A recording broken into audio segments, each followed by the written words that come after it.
একটি উচ্চ কক্ষ প্রতিষ্ঠিত হবে। দেশের বিচার ব্যবস্থা স্বাধীনভাবে কাজ করবে। আপনার মৌলিক অধিকারের সংখ্যা বাড়বে, যেমন ইন্টারনেট সেবা কখনো বন্ধ করা যাবে না। দণ্ডপ্রাপ্ত অপরাধীকে রাষ্ট্রপতি ইচ্ছামতো ক্ষমা করতে পারবেন না। রাষ্ট্রপতি ও প্রধানমন্ত্রীর ক্ষমতার মধ্যে ভারসাম্য থাকবে। রাষ্ট্রভাষা বাংলার মর্যাদার পাশাপাশি অন্যান্য জাতিগোষ্ঠীর ভাষারও সাংবিধানিক স্বীকৃতি হবে। তত্ত্বাবধায়ক সরকার, নির্বাচন কমিশন ও সরকারি কর্ম কমিশন গঠনে সরকারি দল ও বিরোধী দল একত্রে কাজ করবে। সরকারি দল ইচ্ছামতো সংবিধান সংশোধন করতে পারবে না। সংবিধানের গুরুত্বপূর্ণ পরিবর্তনের ক্ষেত্রে গণভোটের বিধান চালু হবে। বিরোধী দল থেকে ডেপুটি স্পিকার এবং গুরুত্বপূর্ণ সংসদীয় কমিটি সমূহের সভাপতি নির্বাচিত হবেন। যত মেয়াদী হোক, কেউ সর্বোচ্চ 10 বছরের বেশি প্রধানমন্ত্রী থাকতে পারবেন না। সংসদে নারীর প্রতিনিধিত্ব পর্যায়ক্রমে বাড়বে।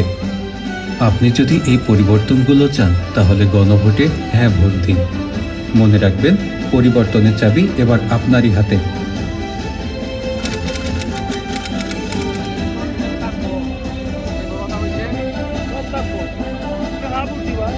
মানে এটা মধ্যে যারা এক পদের হাত বাজে এক পদে না